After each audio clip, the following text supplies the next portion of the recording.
Super duty, tough work. It's been a minute. Your boys is back. Back again. In the building. In the basements. In the studio. In your headphones. Your boy Printnificence. And my illustrious co-host, Illogic. It's been a minute. I ain't seen this man in a month and 7 Sundays, as we be saying in the hood. How you doing, man? I'm good, man. I'm doing all right. All right. Yeah. For those of you watching the video version of this podcast, you know the logic look a little different, don't he? This motherfucker knocked out the 90-day challenge. My goodness. Don't he look different, y'all? Okay, for y'all who listen to the audio version, you're gonna have to go to YouTube for this one to see this man the logic. I've noticed a difference. How many pounds you lose, man? 30. 30? Yeah. My motherfucking man. Let's go. Hell yeah. I think I gained 30, man. I don't know what the fuck happened to me. This challenge did not work for me on that front, man. This is the first physical challenge I failed, and I'm watching you. You was killing it, man. You've been dropping every picture I see look a little more and more svelte. Hey, you know, looking lean. Man, I just gotta shore it up now. You know what I'm saying? I just gotta get the weights going because things is sitting in places they shouldn't be.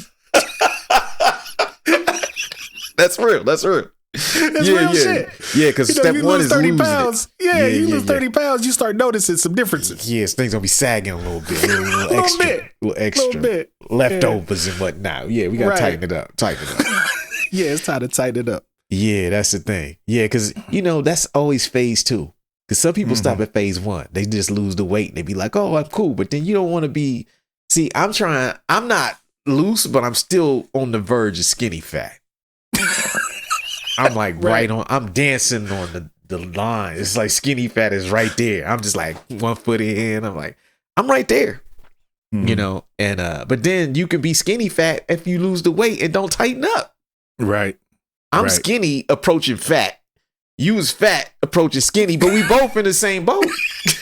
Right. You gotta tighten it up, man. Yeah, we just coming from different directions. You still gotta get it right and tight, man. Yeah. See, because I lost the weight and we went to Mexico and had the shirt off, and I was like, "This ain't right." Couldn't nobody tell you nothing. You was like, "Nah." They could tell me because things wasn't sitting where they should have sat. Yeah, you know what I'm saying? That's real. Like, thank God. Like, luckily, our patio, we had a pool off our patio, so we had a private pool. So I really ain't have to, be out there shirtless, out in public. You know what I'm saying? Yeah, I ain't doing that. That. I'm going to Nicaragua with my girl in like 2 weeks. Oh, word. Shirt not coming off like that, G. It's not. I can tell you right now. It's very light. A tank top is, maybe I can rock the tank top. Nah, the shirt's not. I'm not trying to take it there. Unless these next 2 weeks is crazy. Right. But I don't know, man. Yeah, outside of our room and area, no shirt was off. No shirt was off. Well, hey, either way, I congratulate you. 30 pounds is crazy, For those of you keeping score at home, I did everything else on my list, but the fitness part of it, the weight loss, I failed, man. I came home from tour, my record high weight. That's what tour do to you, though, man. And you was gone. I mean, it's been a minute too. Like, we'll get into it, but it's been so long, and you was out there, in them streets for 50 shows, man. Yeah. All them late night meals just kind of did me in. Yeah, it really did. No matter how good you try to make the late night meal is still a bad. It's a bad choice. Exactly. It's a bad choice. It should never be done. Right. Even if you eat a salad and the chicken salad at midnight, it's still midnight. Right. Yeah. Your body ain't got time to break it down, and that was me all day. Because we'll talk about it. But anyways, for everybody at home, this is what happens when we don't do a podcast in a long time. The intro is like 13 minutes. Right. We'll just be talking about this kind of stuff. But I've been on tour. For those of you who've been at home wondering where they been. Most of y'all know I've been out here mashing on these streets.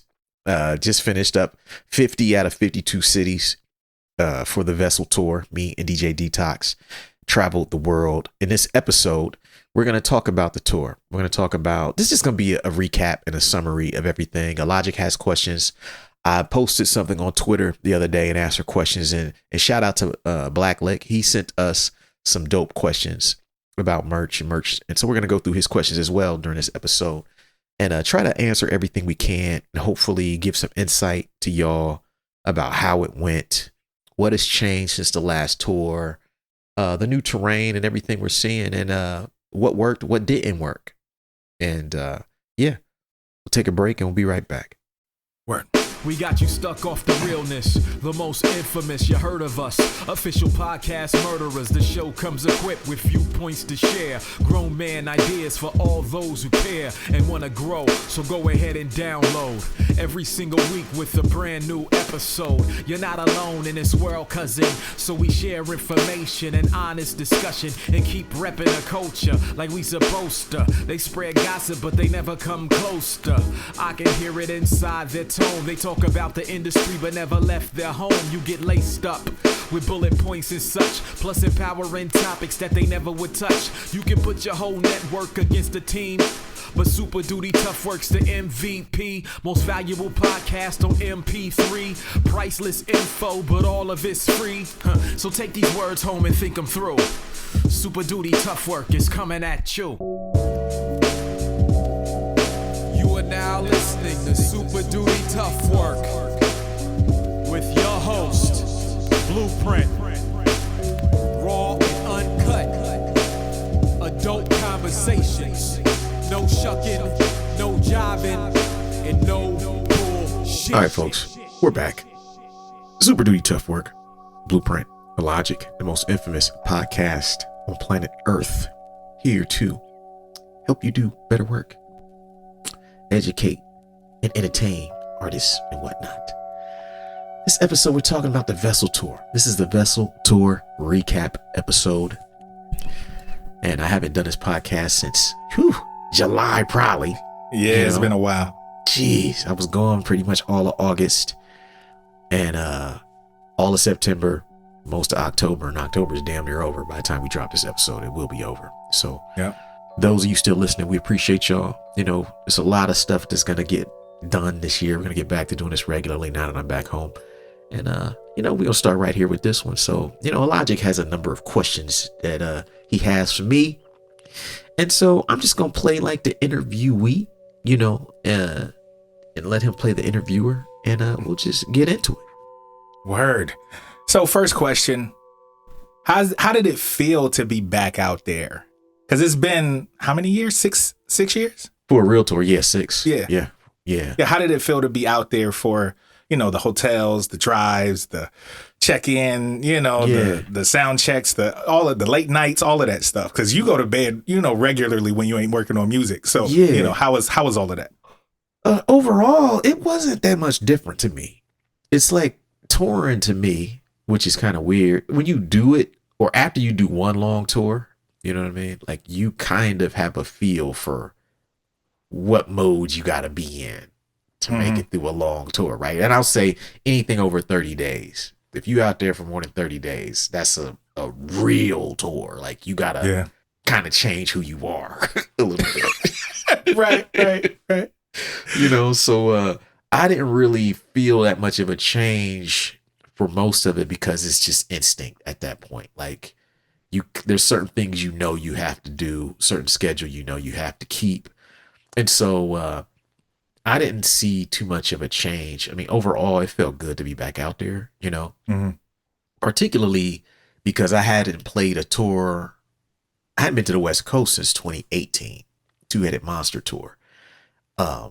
Last year, 2024, we did like 15 shows, but they were all Ohio, Florida, and Texas, right? And so, I'm sorry, Colorado, Florida, and Texas. You know, so I think last year we did like 4 in Florida, 4 in Texas, or 3 in Texas, and 3 or 4 in Colorado. That was it last year.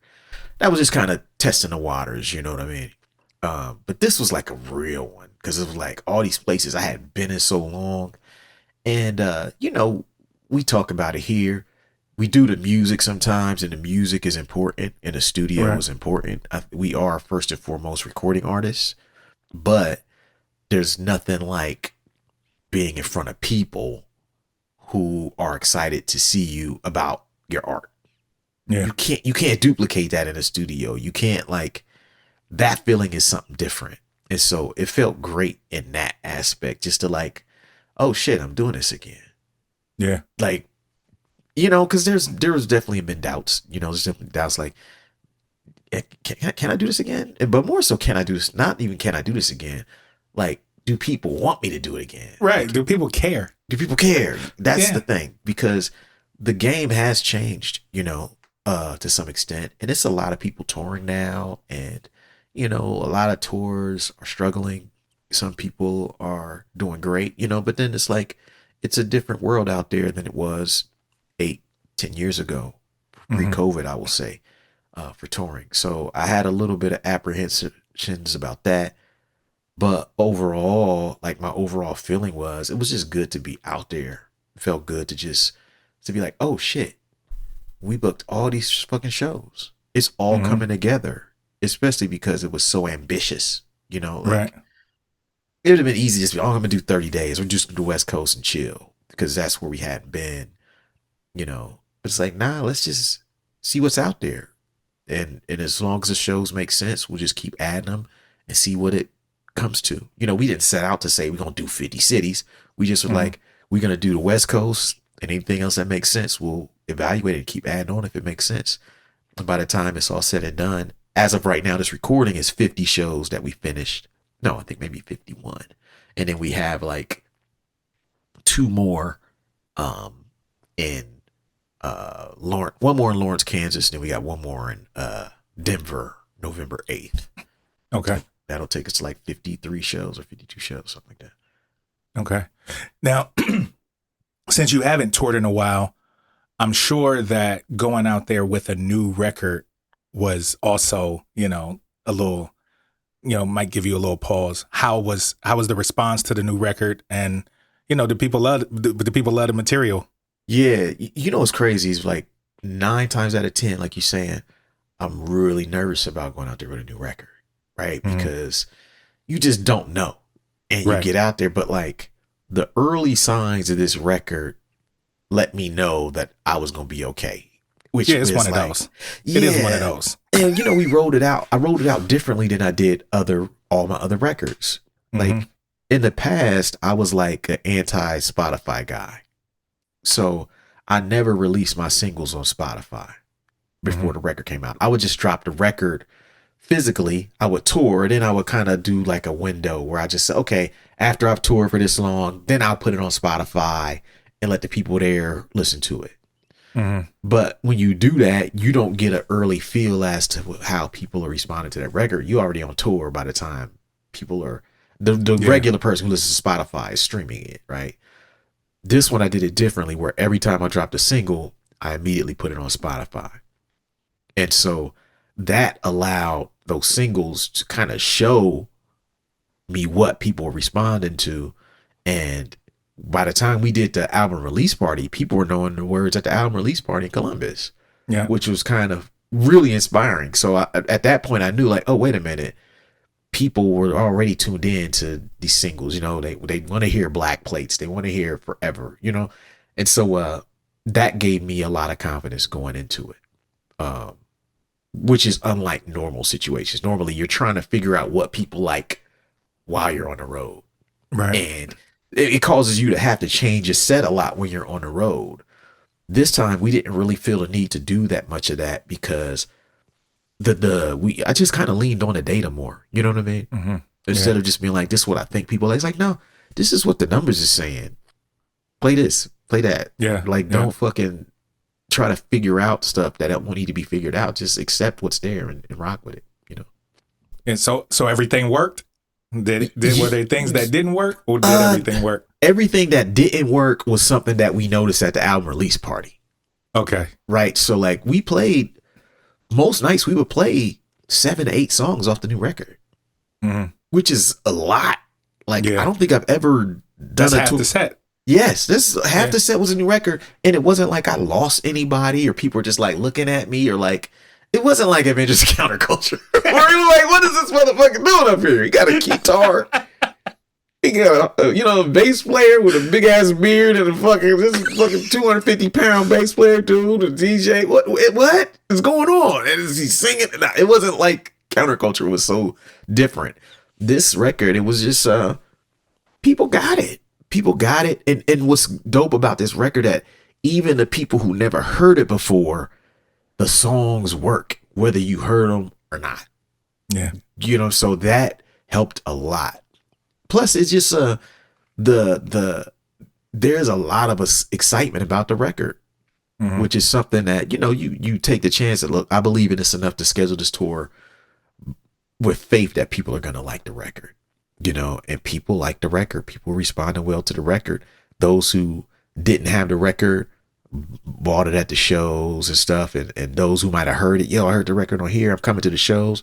A lot of new people were picked up just who never heard of me. This was the first tour I did where, like, and multiple times people were like, man, you're really dope. You remind me of like some Rhymesayers shit. You ever heard of them? It's a new world, man. It's a new world. I'd be like, huh? Like, yeah, you heard these cats called Rhymesayers, man? You remind me of some of that shit, man. This shit's dope. And I'd be like, yeah, I know them. Those are my guys. Yes. Yeah. I used to be on that label. They'd be like, what? You know those, Atmosphere and those guys? Yeah. Which kind of it kind of shows that you're kind of touching people in that who like that shit, but not through that vehicle. Right. You know what I mean? Right. Which is dope. You know what I mean? So it's like this is the first time that's ever happened. Before it was like, oh, this is the guy from Rhymesayers. Right.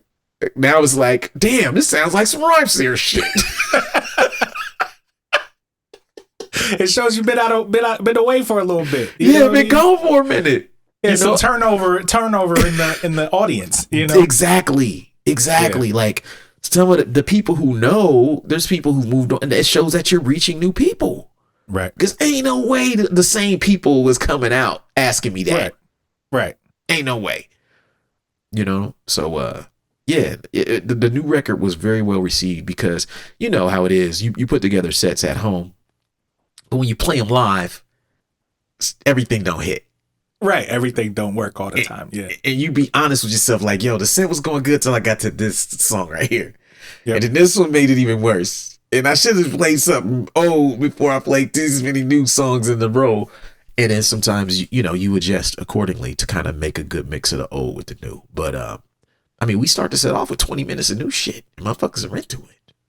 That's dope. So, and then we end with new shit. So it's like the new shit was all throughout it. And so, like, I literally counted it one day after the merch sale. People were like, yo, because there were new people there, like, which record should I pick up? What did you play songs off tonight? And I would just flip the record like, over here I played boop, boop, boop, boop, boop, boop, boop, boop, boop, boop, boop, 8 songs off of Vessel. They'd be like, let me get that one. Yeah. And so, the nerves for that part of it were kind of gone because I was able to see people respond to it early. Dope. Were there any habits that you like picked up on the road that you don't normally do at home?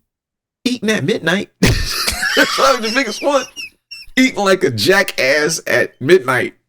You know what I mean? He just becoming a total fat boy after midnight, like a gremlin and shit. Like, why are you eating a big ass fucking whatever the hell it is? Like, we eating shawarma at 12:30 at night. A big ass fucking thing of shawarma, rice and chicken, and it's just bread. It's like but it was all we could get. It was like the best option of all the options if you hadn't eaten since like 2 p.m.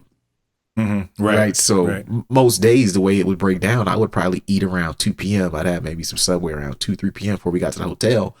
And then a lot of times we'd have to go to sound check shortly after that. So I couldn't eat again. Then I couldn't eat before I get on set because you don't want to be eating. Yeah, burping and almost throwing up, and dude, or just have to blow up some terrible bathroom that you don't want to put your butt on. It's like that's a nightmare to me. Like having to blow up some ungodly bathroom. It's just like, nah, I ain't trying to do that. You be in a venue dropping a deuce, so what, fans walk in there, hey, Blueprint back there dropping a deuce. What you eat, Blueprint? It smells terrible in here. You know what I mean? This is why I don't eat before shows, because That's fucking hilarious. Trying to avoid that. Once I get to the venue, I'm not eating. So yeah, that was a bad habit I picked up. Outside of that, I don't think I picked up any bad habits. There were things that I don't like that might have impacted me more than usual. One was just like sitting for long periods of the driving, Yeah. like cars are not as comfortable as a semi truck because of the angle you're sitting, your butt is low and your knees are kind of high. And it's hard to really have your legs straight or at a 45-degree angle, which is more natural. And so, we had periods of 11 days straight, 12 days straight of just shows, and we'd be doing 6 hours a day. Some of those we'd be going from city to city straight to sound check, like we had 2 periods where it was like 11 shows in a row. And every one of those days we was driving a good, I say at least 90% of the times we was driving 4 to 8 hours a day. Right. Wow. And so those are the days where just like not stretching as much as I should on the breaks. I should have been stretching and walking around, but it's like sometimes you're like, I don't feel like stretching for 20 minutes. I just want to get there. You know what I mean? Just get there, get out, get the sound check started, get the show over. Yeah. So like now I'm back on just like my stretching heavy, trying to just get back regular, and just like get my body limber and loose again, because that driving makes you very stiff. And then you immediately go to a venue where you're standing for the next 4 to 6 hours, right? So you're there standing the whole time. After sitting for 6 hours, you do nothing but stand for 6 hours. So it's like this weird thing. But that's really it. I don't have any real vices, other than buying records on the road and the midnight shawarma. I would not recommend that, but that's about it. Midnight shawarma. What's the differences that you've noticed outside of, being making new fans, but what are the differences that you've noticed touring now from the last time you toured? The biggest difference I noticed is just that, fans have gotten older. As fans have gotten older, I think venues look at shows a lot differently. I talked about this in a couple of my notes from the road things about the first 20, 25 shows we played on this tour. Doors were at 7:00. Whole West Coast. All the doors were, maybe one show was at 8. We had like just no 9:00 doors. And what we found out after having shows where we went back is like people who are older hip hop heads, there's people who literally won't come see you play if they see a door time that's late. Yeah, because you're headlining and you're not going on till midnight at the earliest. Yep. And so they do a calculation. They look at the door time. Then they look at the number of opener names on that flyer. And then they make an assessment as to whether it's worth going to see you. Yep. And they might not even realize they do that, but they literally do it because what we saw was like there are completely different people who come out to see us when we play early than when we play late. Yep. And there were so many examples of this because we played a lot of early shows. We did an in-store in Hood River, and shout out to Shay and Hood River, and packed. The doors couldn't have been no later than 6:00. 6:00, 7:00. No, it might not even be 7. It might have been 6:00 doors. The whole thing was over by like 8:30 or something. That's beautiful. One opener who had an opening DJ who played an hour, one opener who played 20 minutes, then me. That was it. Done. That thing was packed, but it was families in there. It was kids who were 18 and under in there. It was older people over the age of 50 in there. What we noticed, the biggest thing I noticed versus 2018 is that I never saw none of those people at my shows in 2018. And they are fans, right? Yes. Yeah. They know who I am. They've wanted to see me for years. Well, some of them were new, but a lot of it's like, I don't see that age range of fans. I don't see kids under 18. I don't see parents bringing their kids to my shows. I wasn't seeing people over 50 at my shows in 2018. But this tour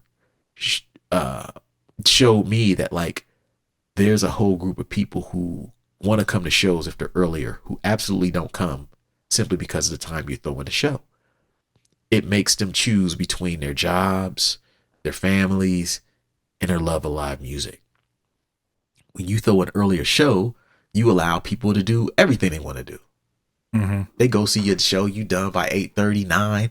They could go have drinks with their friends. They could go kick it. They can hang out. They can still be in bed by 9 o'clock, 10 o'clock if they want to. Yeah. But the way we do shows in hip hop historically is 8 o'clock doors, 9 o'clock doors. We do shows that are in service of the bar. Right. Right. Everything is to maximize bar sales. So the bar determines how the shows run, not the artists. This is a very, very real realization that I had to come to, because I had to admit it for myself. Like, why am I seeing such a different group age demographic at my shows when I play early versus late? And it's because if I'm playing early, typically it's in a space where the bar don't control nothing. Or it's not a bar at all. Not a bar at all, right? It's like an art space, record store. Like we did Minneapolis in an art space. Shout out to Carnage. Really dope early show. We did Traverse City, Michigan. I haven't been to Traverse in a minute, but you know, that's a spot we used to go to back in the day. Did Traverse at a record store. Doors were at 7 o'clock. The show was basically 7 to 10. 7 o'clock doors, 8 o'clock, one opener. I played at 8:30 to 9:30. Done. It was sold out in advance. You know what I'm saying? Not a big spot, but it and there were people who brung their kids to see their first hip hop show. There were young kids who were there who were under 18, under 21. There were people who were over 50 there. These people who don't normally come out to the late night shows came out to this show. That's the biggest change. It's like the venues have made a shift too, where they're like, we don't mind doing early shows now. Right. Because maybe they can do something after you later. They don't have to just do one show and be like, oh, this is it. So we got to maximize it. We got to run it from 8 o'clock till 2 o'clock in the morning. They can run Blueprint show, which is what we did in Jacksonville and some other places. You can, and hell, and even New York, you can run Blueprint from whatever, 7 o'clock to fucking 10 o'clock, 11. And then he's done by 10:30, 11 at the latest. And then if you want to do something else, do it. You got a whole other crowd you want to bring it, do it.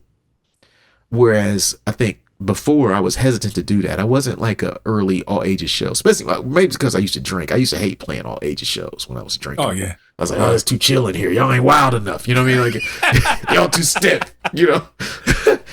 Now it's like, I need some stiff people. I need them people. That's just one thing, the all ages thing. And then there's certain things that come along with that. Like I had a whole spreadsheet of numbers where I kept my merch numbers and my what I made on the show. And what I saw every night was that the merch, laptop restarted, was that my merch in the all ages shows or the early shows was always way better. It's like the shows that were like, you see mad people talking to me at the merch table, it'd be a later show, you'd be like, oh, the merch table must be cracking. Nah. It compare, and the reason is because you can't beat the bar, man.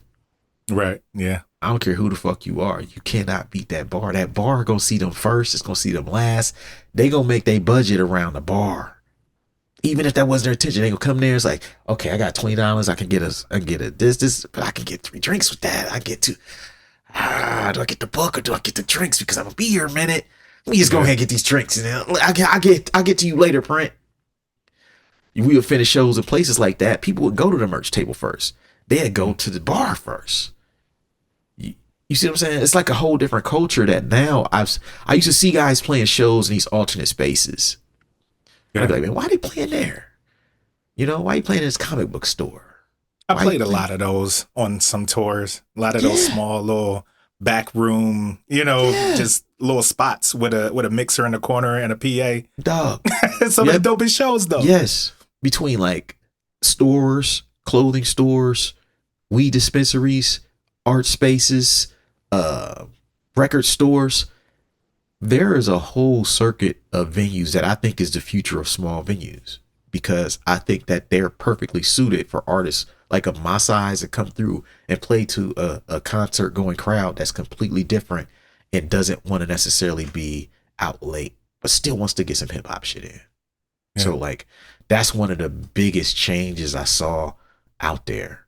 A lot of it hasn't really changed. I mean, certain things changed about, like, you know, how people pay. It used to be, you know, 75% cash, 25% card. That shit is kind of flipped now. Ticket sales are very important. Advanced ticket sales are, you know, the game is like it's a ticket selling game. It's a ticket selling game. And don't matter if you're in the biggest room or the smallest room, ticket sales is what's really, really important. And it's the metric that people are looking at to decide whether they're going to keep your show or cancel your show, to be honest. Right. You know, because you see guys, oh, this tape got canceled, this date got canceled, this got, you know, there was a YouTube video I was watching while we were on tour, and it was talking about how a lot of artists on major labels, they pretend to get sick when their ticket sales is low. I can't make that show. Yeah. Having a health crisis. Right. Really be your tickets be at like 3 tickets. You know what I'm saying? Right. They was talking about somebody. I can't remember who it was. It wasn't like Ja. It was somebody in the lane of like a Ja Rule or a Soulja Boy type person. I don't think it was them specifically. But they was talking about, like, they went through this list of all these people who had low ticket sales, and then they management was like, yo, we got to circulate some story about you being sick and having to back out of the tour to save face. So this is what guys. So whenever you see guys on the big labels and shit, and they cancel a tour, it's never because they actually got sick. They're not sick. They just gonna say something like, "Oh, I got a crisis or a such and such, and I gotta step away." Family emergency. It's really just the ticket sales. Yeah, I mean, and especially in the big game.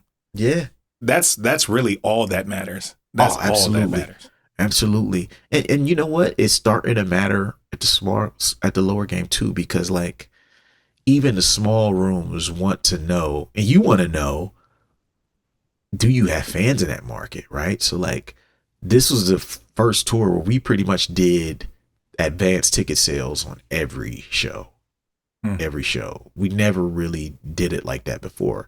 We were just confident, you know, walk up was such a big important part, you know what I mean? Right. And now it's like, you can't really count on walk up like that. Yeah, the internet has changed the way that people purchase tickets for concerts. Yes. Like everything is so internet driven now that, I mean, I didn't realize until we having this conversation. I never realized how much I order my tickets online now. See? I don't even walk up hardly to any shows. See, you know, concerts, none of them. I used to all the time. Yeah. I hardly ever. I always got my tickets in advance. Yeah. I saw a stat the other day that said 80% of concert tickets are sold within the 2 weeks before the show. That makes sense. So like, and so it shows you a lot. So like even we did the last show at where did we play? Revolver Records in Buffalo. Shout out to them. Really dope show. But like it's a record store. You know what I mean? It's not no venue. So if you do 30 or 40 pre-sales there. Yeah, you went doing good. Yeah, you shaking. Like they're like, oh, it's about to be popping in here.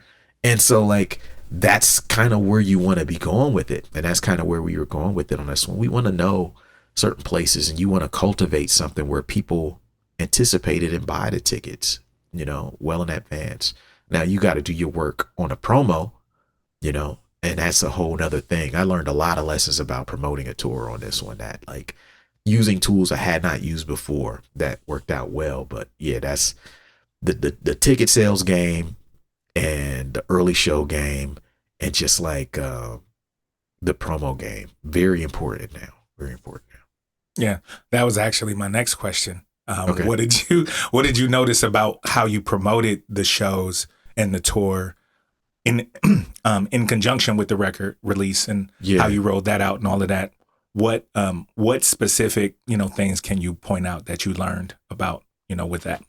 The biggest tool and the biggest change in how I promoted shows for this tour versus every other tour was my use of Facebook, Instagram ads. That's the biggest thing.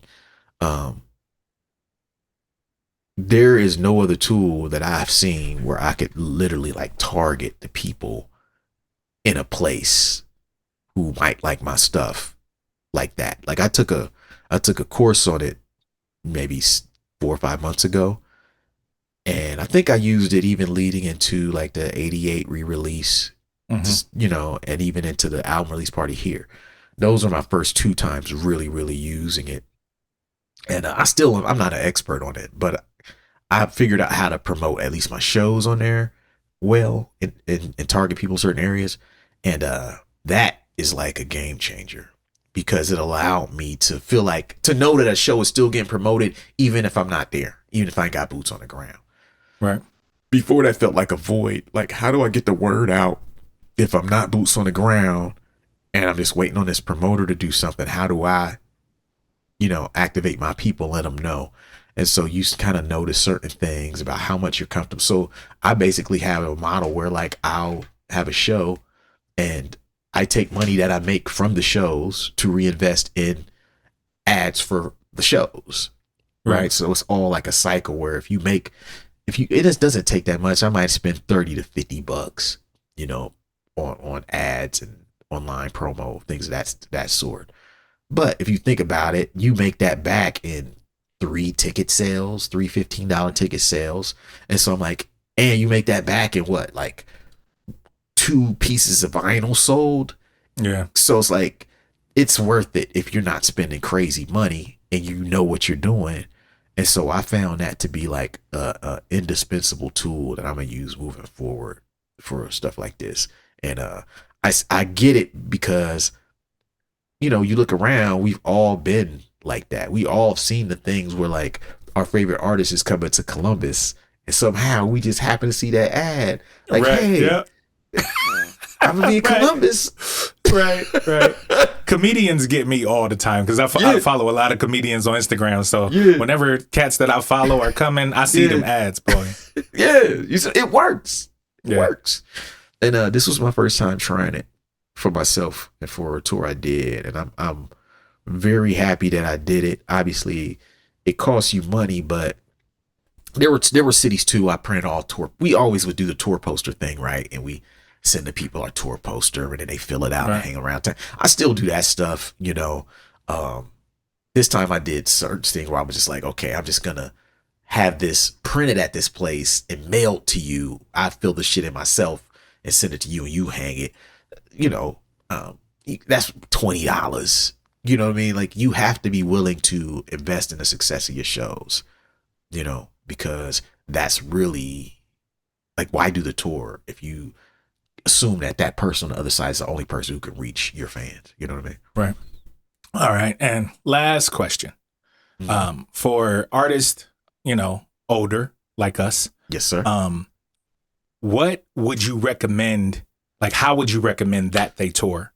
Because it's not a young man's, like how we used to tour. Yeah. Ain't no way I can do that now. You know what I'm saying? So you have a job responsibility. Right. But I'm just saying, even if I didn't, I'm 45 years old. I'm not sleeping on couches. I'm not sleeping on nobody's floor. I'm not doing that. Yeah. So what's your advice about how you would tour as an older, artist? Yeah, I think it changes. I think, what I think changes too is like you're saying, we used to sleep on floors, couches, shit. Me, you in prison would pile up in one bed, head to toe. Just like, look, man, we ain't got one bed. You like put your head down, like sardines in there. Like, everybody got to sleep. You be out of the sheets, you under the sheets, I'm under. We like even at 3 feet, alternating who under the sheets, who not. Like, this is vivid memories. Some motherfuckers really did this back in the day. Yeah. What's changed now is like understanding what I need to be comfortable. So like, we went through that stage, then we went through like the Motel 6 stage. Like, we was religiously staying in the Motel 6s, the Moteezy-Seezies, as we used to call them and shit. We would stay there like, no, because it was the cheapest hotel that you could get anywhere with no advance. But the problem with that is like, sometimes that should be suspect. Mad suspect. And you be having shit in your vehicle that you don't want to be somewhere like that. And so that was an era. What I realized, and this is to all the old heads and anyone listening, is like, it took me to do the King No Crown film tour to realize this. Because that was the first tour I did where I was like, I'm not going to make no money on this. It was like 20 film screenings. I knew beyond a shadow of a doubt I wasn't making any money on those screenings just because of how it works. Like in film, and you talk about screening a movie, they'll charge you whatever, a fee just to show your shit there. Some might do it for free, but it's ticketing, and you don't. You're just not making that money selling unless you sell out a movie theater, and even then, you're not really making shit. So I knew this, and so I was like, okay, if I know that I'm not making nothing, and I still want to do this screening tour, what are my minimum things, right? And so at that tour, I remember saying, okay, it got to be early. I got to do all my screenings no later than 7 p.m. start. We'll do even 6 p.m. I don't care. I want to be back in my hotel chilling by 9 every night. So I pulled that off. And then my other thing was, I want to be in a nice little hotel room, man. It ain't got to be nothing crazy, but it got to be like comfortable. It got to be 120, 150, you know? Dude, we was doing 80 to 100. Nice. And we was nice. You can do 80, 100. Not downtown, you're not doing that. Right. You got to be out. You're going to be about 10, 15 minutes outside of the city. You know what I mean? 10, 15 miles out. But you can get something nice. 4 stars for $80 to $100. In bigger cities, you got to spend more. Obviously, the New Yorks, the LAs, you know what I mean? The Bay, you're going to spend more. But outside of that, 95% of places we went, we could stay somewhere in that range. But what it was more about was like getting away from the people who you don't want to be around. Like I used to think that getting the hotels is really for me to be somewhere nice for me. It's really for me to get away from the people. Like you don't want to be around the people who can afford the cheap ass hotel. Right. Because them the people who gonna be fucking keeping up the noise at night. Yeah. They the ones who gonna be out in the parking lot doing all kind of wild shit. They the ones who gonna be looking out like, yeah, man, I hope they get away. I hope they don't look at my van, man. We got some turntables in there, man. We got a lot of expensive things in there. And that don't happen when you staying at like that nice little Hilton John. You know what I mean? Right. The 80 to 100 John. Them people not trying to spend that. So I was like, this is the range that I noticed that the riffraff don't want to spend. The riffraff don't want to spend 80 to 125 on no. Right. And plus they got security. You can't be out in the parking lot. You know what I'm saying? You can't be doing that shit. Mechanisms. You know what I'm saying? It's they got mechanisms things in place. So that was what I noticed on that King No Crown documentary tour I did. And ever since then, I've been like, that's what I want to do. Not that I got to break the bank to do it, but more that I want to I want to make sure I'm comfortable.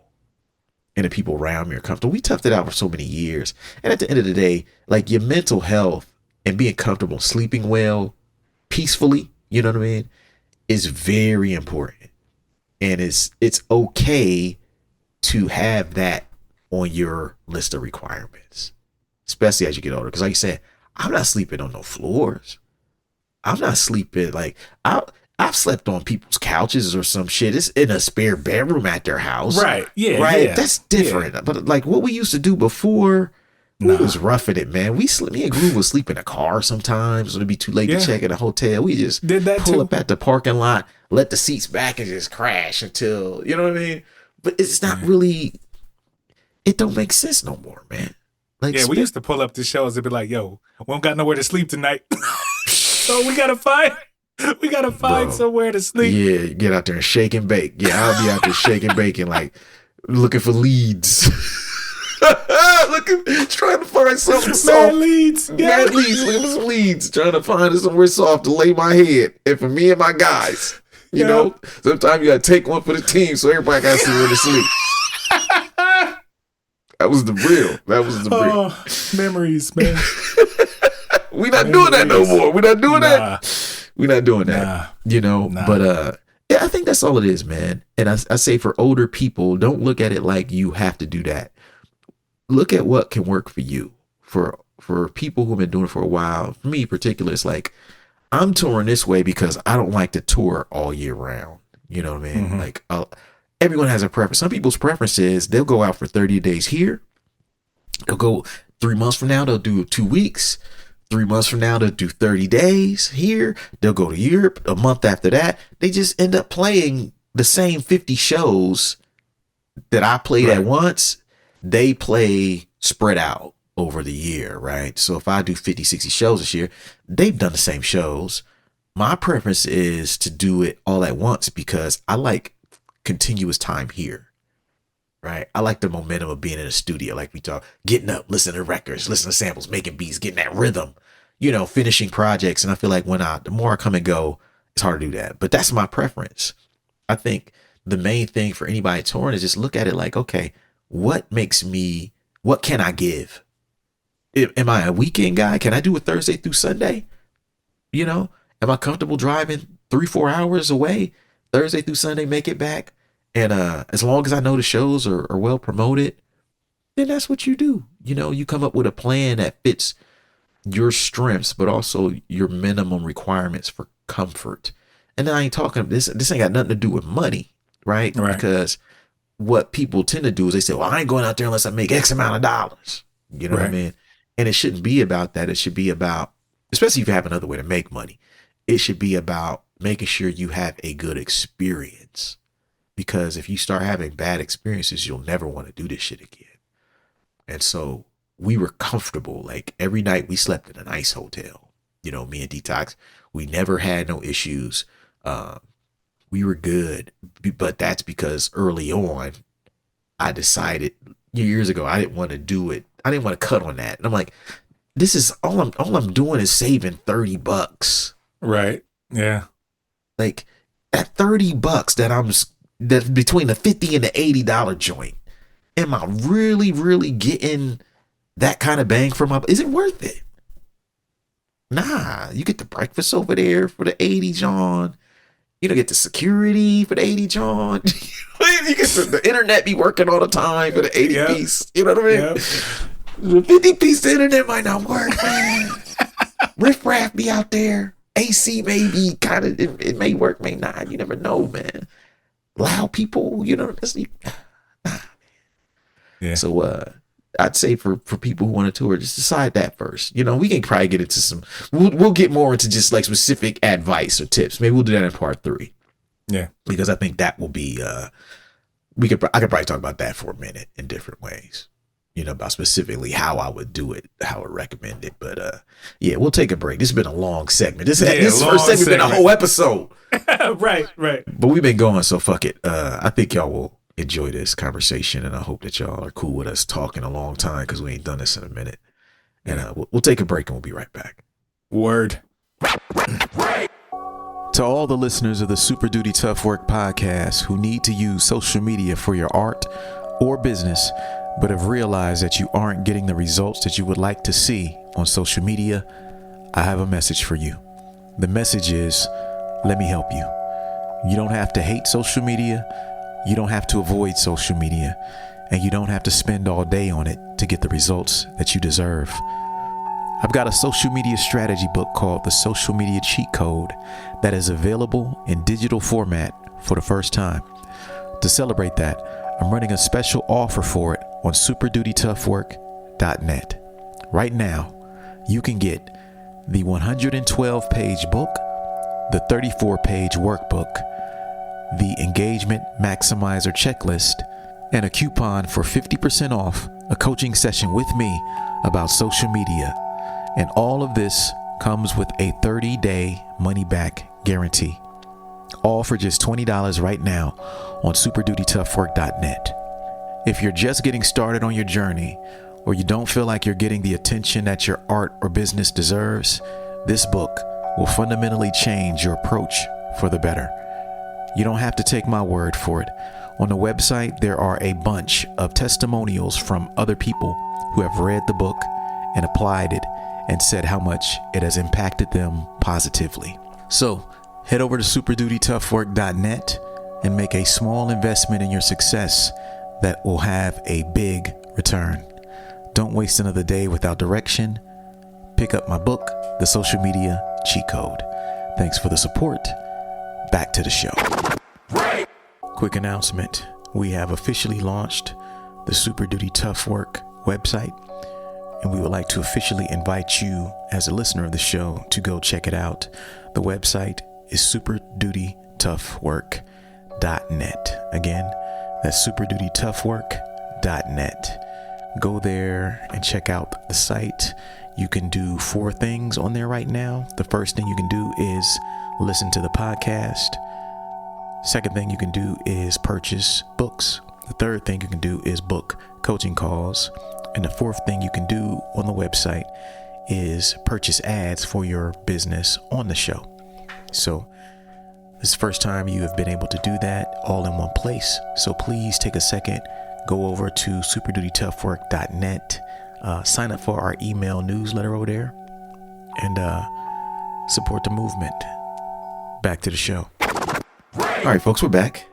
Super Duty Tough Work, Blueprint, Illogic.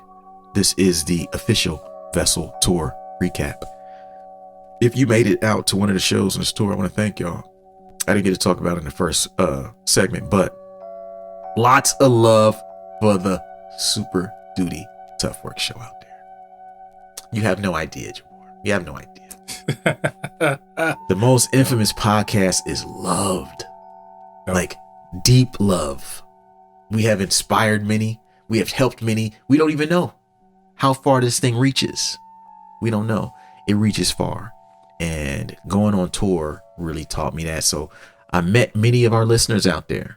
I met quite a few of y'all out there, and I want to thank y'all. They be like, man, where's Illogic at, man? When he coming out here, Print? Like, oh no, man. He is about to be an empty nester soon, though, so you never know what this man might do. You know what I'm saying? It's happening. You never know, man. You never know. And so, yeah, man, it's good to be back. It has rejuvenated me to see the people out there, and there's a lot of stuff that's planned. And I can get back to this now that I'm not touring. And we're gonna bring y'all more spine-tingling adventures of the most infamous podcast on planet Earth. So this section right here, you know, I mentioned I made a post about asking if y'all had any questions. Now we got one set of questions from the brother Blacklick. Shout out to you, brother. And he got enough questions where we could just do this section just on these. Right. So we're gonna do this segment just on his questions. Yeah, just on his questions. All right, first question. How did you go about deciding your inventory for merch for the tour? With vinyl, it was a little different. With vinyl, I kind of base it on estimates, conservative estimates, right? So I might say, okay, if I got 6 different titles on the table, and one of them is the new record, right? How many of these do I think I'm gonna move every night, right? I went with just like 5. I was like, I think I know I can move 5 copies of Vessel every night. Now, granted, I got 5 or 6 different things, so people ain't gonna just buy Vessel. They might buy 88 at a Vessel, and some nights I might sell 10. It just depends, right? But so I would do that. Okay, say you sell 5 of those, you got 50 shows. How many of these you need? That's 250 right there minimum, right? Yeah. So I would look at, okay, I need to be bringing a good 300 of these on the road. That's just vinyl part of it. But you got to be realistic. You know, if you plan enough shows where you think you can move them, then it makes sense. T-shirts are a little bit harder. The hardest thing about T-shirts is not the total number of T-shirts, it's the sizes.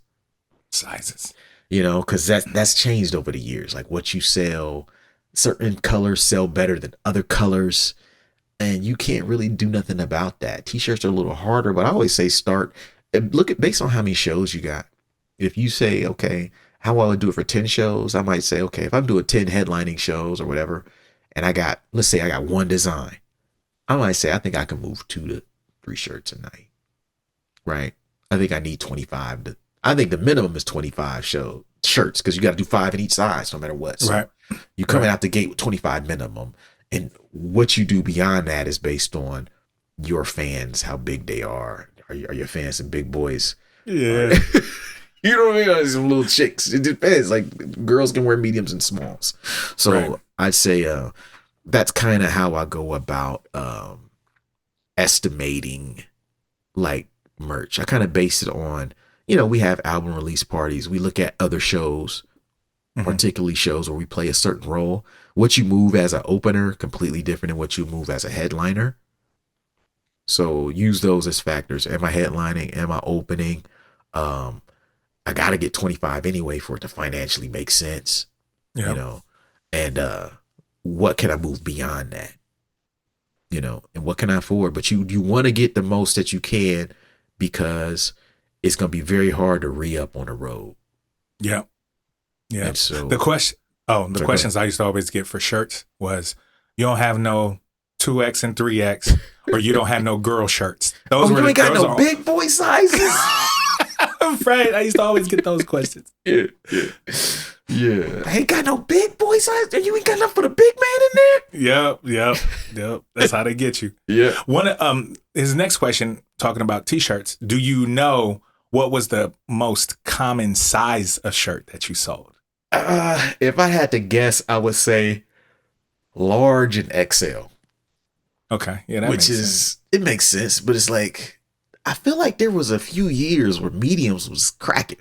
Mediums was crack. It was medium and large for a while. Yeah. And I think medium and large was cracking during the time when everybody was wearing tight shit.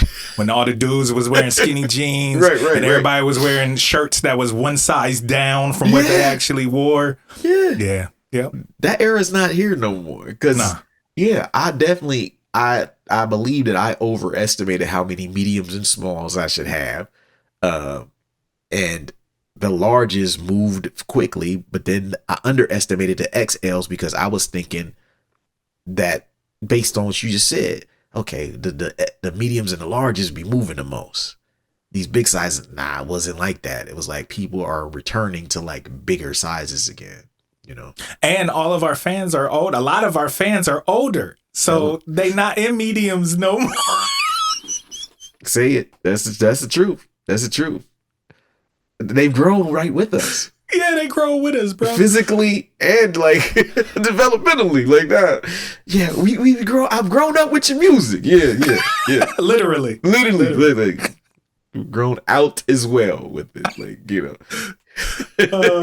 Some of us got bigger, man. So yeah, we was rocking mediums at some point. Bro's not rocking mediums now. Not at all. No. I remember when I was a medium. Shit, that was a long time ago. I remember them days, man. You was a skinny guy, man. Yeah, I used to do shows without my shirt on. Remember that? Very briefly. That was the R&B Illogic era. Yes. Yeah. Very few of those shows. Yeah. None of them filmed, thankfully. None of them. Some dope shows though, but none of them filmed. Any surprise merch items that did well for you out there? If you had anything, Books. It was nice. I sold more books than vinyl. It wouldn't happen every night, but it would be like one out of every 4 nights. People wouldn't even think about buying music. They'd be like, I need a book. I need the book. I need both books. I need the book. I need the book. I need the books. People just buy books. That I did not foresee, or else I would have ordered more of certain titles. But because there was a point where I was running out of books. I ran out of books for a couple of days, but I knew I was passing through Ohio. I was like, okay, I can snatch up some more of these. Thankfully, I had more of that, of those 2 books, but I did not understand how books would move like that. It did not matter. People would sit there, they look at the table, and it's a very unique merch item, Right. And they look at, I can get the vinyl anytime, I get that. But the book, though, they don't even know about the books. Right. People on the podcast know about the books, but like my general fans, some of them don't know about the books, or they heard about them but didn't see them, And the books to me is something where moving forward, I will put more emphasis on those. Where, okay. Another question is about the booking of the tour. Now I know the answer to this question, but did you self-book the tour? Was first question, and if so, did you have trouble locking in guarantees? Or favorable deals throughout the tour? Yeah, the tour is kind of like, I ain't gonna say it's split, but it's like I have a booking agent. And so my booking agent, Tony, who I've interviewed on a podcast before, those who've listened to us know, I interviewed him when he was like biking across country. I think that was during COVID in 2020, I think. And so I still work with him. That's still my guy. And So he helps me book these tours. There are certain places, like I believe that like some people are more likely to work with me or book the tour if they're dealing with me directly. And some people drag their feet when they're dealing with a third party that they don't know. Okay. Just from what I've seen and working with bigger agents, bigger groups when I was on the bigger booking agents. And so sometimes what we like to do is I talk to everybody that I know. There are certain contacts that come through me. If they come through me, then I talk to them. I do all the initial talking to them about the show and get everything moving. And then once we notice something that we want to try to make happen, then I will bring Tony into it to kind of lock everything in. So he and I both have different roles to play, right? But we are a team. We work together. And so it's very hard. There's no way I can book 52 cities by myself. Right. No fucking way. No way. That takes a lot of coordination, and you got to have somebody else who's willing to do that, who's good at it and good with people and understands the game. And Tony is that. So shout out to him. As far as like locking in guarantees or door deals, we kind of don't, in a lot of situations, we don't make a distinction between a door deal and a guarantee, right? Like we look at it like we want the deal that allows us to make the most money, right? Right. There's times when, say, you might take a guarantee, say you take a small guarantee, but you don't have no back end. But maybe if you would have just took a door deal that was heavily in your favor, you'd have made way more than on that little guarantee. If you'd have bet on yourself, right? Like, I don't know if you was with us one time. One time, I think it was me, you, I think you went with us. We played Memphis one of the first times. You might not have been with. If you wasn't with us, I know it was me and Envelope. It might be me, Envelope, and Groove. We played Memphis in around 2010, 2011 area. And we had never played Memphis, none of that like show or nothing. And we were playing Louisville the night before, and Louisville was like, we had killed some shows in Louisville going into that. So we're like, yeah, it sounds familiar. Familiar. Because it was like we did Louisville to Memphis, and then Louisville was whack. It was like 5 people there. The homie who promoted it, we had a little guarantee there.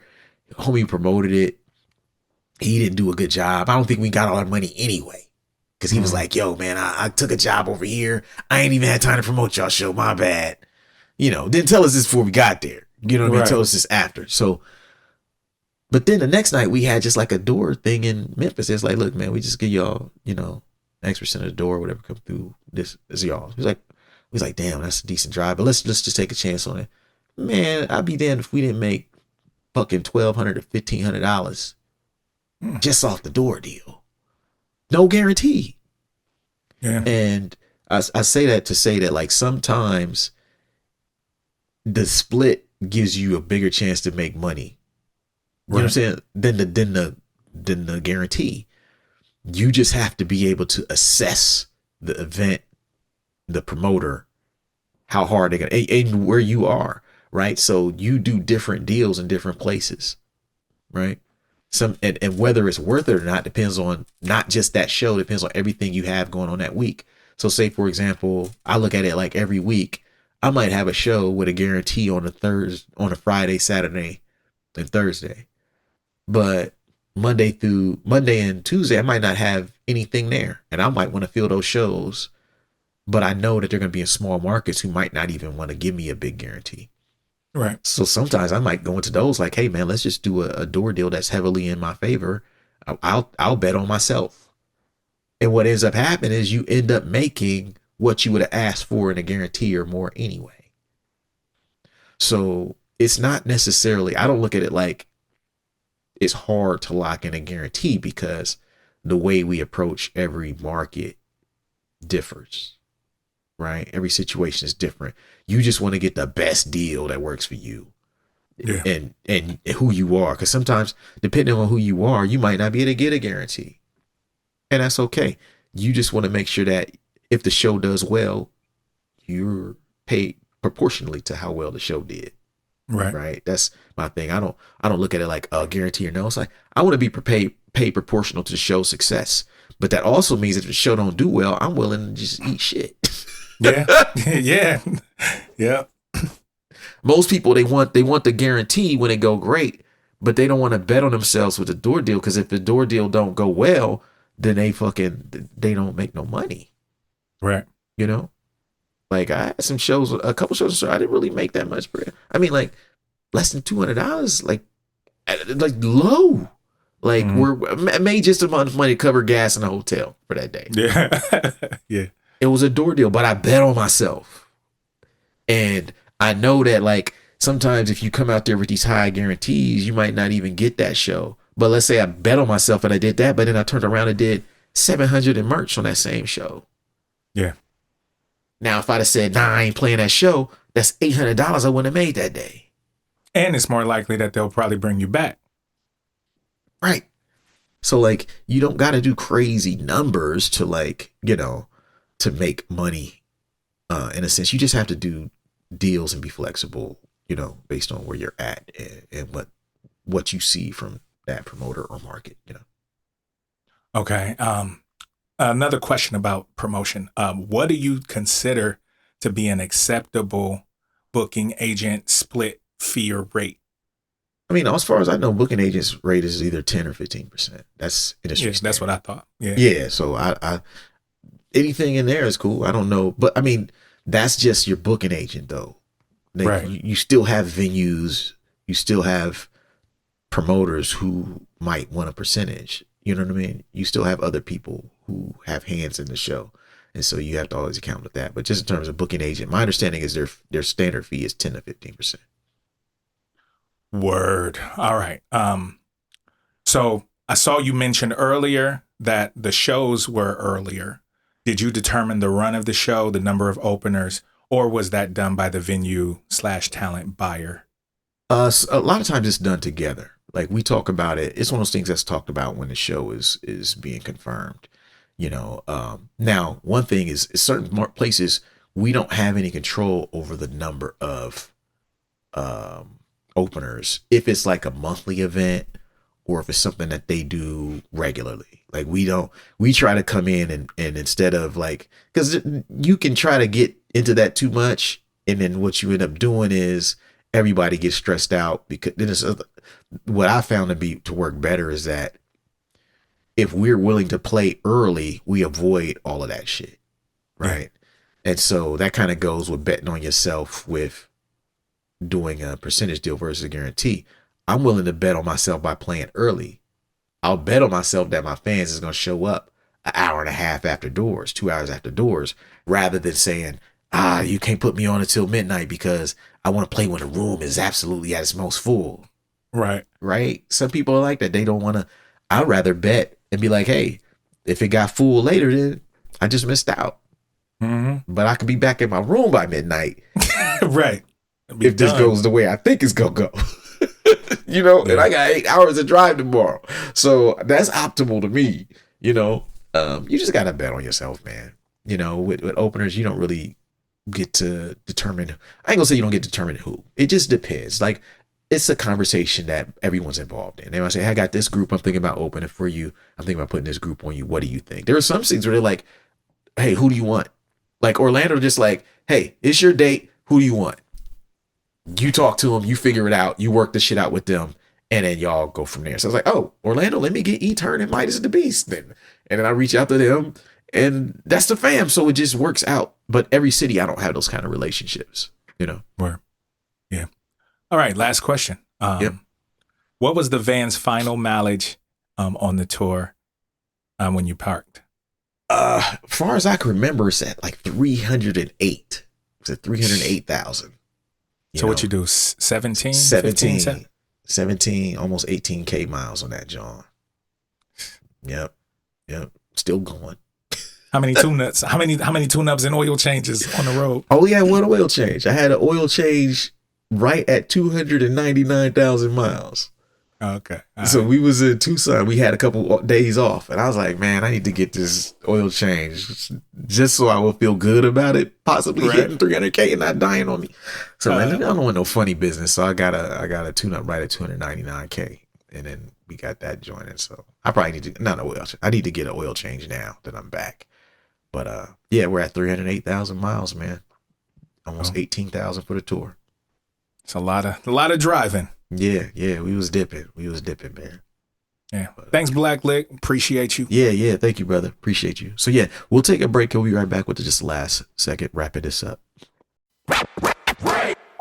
To all the listeners of the Super Duty Tough Work podcast who need to use social media for your art or business, but have realized that you aren't getting the results that you would like to see on social media, I have a message for you. The message is, let me help you. You don't have to hate social media. You don't have to avoid social media, and you don't have to spend all day on it to get the results that you deserve. I've got a social media strategy book called The Social Media Cheat Code that is available in digital format for the first time. To celebrate that, I'm running a special offer for it on superdutytoughwork.net. Right now, you can get the 112-page book, the 34-page workbook, the Engagement Maximizer checklist, and a coupon for 50% off a coaching session with me about social media. And all of this comes with a 30-day money-back guarantee. All for just $20 right now on superdutytoughwork.net. If you're just getting started on your journey, or you don't feel like you're getting the attention that your art or business deserves, this book will fundamentally change your approach for the better. You don't have to take my word for it. On the website, there are a bunch of testimonials from other people who have read the book and applied it and said how much it has impacted them positively. So head over to superdutytoughwork.net and make a small investment in your success that will have a big return. Don't waste another day without direction. Pick up my book, The Social Media Cheat Code. Thanks for the support. Back to the show. Quick announcement. We have officially launched the Super Duty Tough Work website, and we would like to officially invite you as a listener of the show to go check it out. The website is superdutytoughwork.net. Again, that's superdutytoughwork.net. Go there and check out the site. You can do 4 things on there right now. The first thing you can do is listen to the podcast. Second thing you can do is purchase books. The third thing you can do is book coaching calls. And the fourth thing you can do on the website is purchase ads for your business on the show. So this is the first time you have been able to do that all in one place. So please take a second, go over to superdutytoughwork.net, sign up for our email newsletter over there, and support the movement. Back to the show. Are you an artist who has the talent to succeed, but has a hard time executing? Do you have the will to win, but lack the plan? Are you tired of having great ideas that never come to fruition, or starting new projects but never finishing them? If you answered yes to any of these questions, reach out to me at superdutytoughwork@weightless.net to book a one-on-one coaching call. Tell me a little bit about who you are, what you're trying to do, and I'll see if I can be of service to you. Have a great day. All right, folks, we back. Super Duty Tough Work. This is the Vessel Tour recap episode, Blueprint and Illogic. You know, if you bought tickets to the tour, if you came out, you know, said what up to your guy, picked up some merch, I met you there. There are people who probably listen to this episode who actually did not even know I had a podcast until then. So this might be your first episode. Welcome aboard. You know what I mean? My name is Blueprint. That's my co-host, Illogic. Every week we do this, you know what I mean? We talk about ways to help artists education and entertainment, edutainment, if you will. And so, last segment, we just wrap stuff up. Any final questions that Illogic had, or just like advice for any artist thinking about doing this, you know, like I don't know, I'll let you figure out what you think. No, you can go ahead with the advice. Most of my stuff was answered, so we good. Okay, dope. Let them know. Let them know.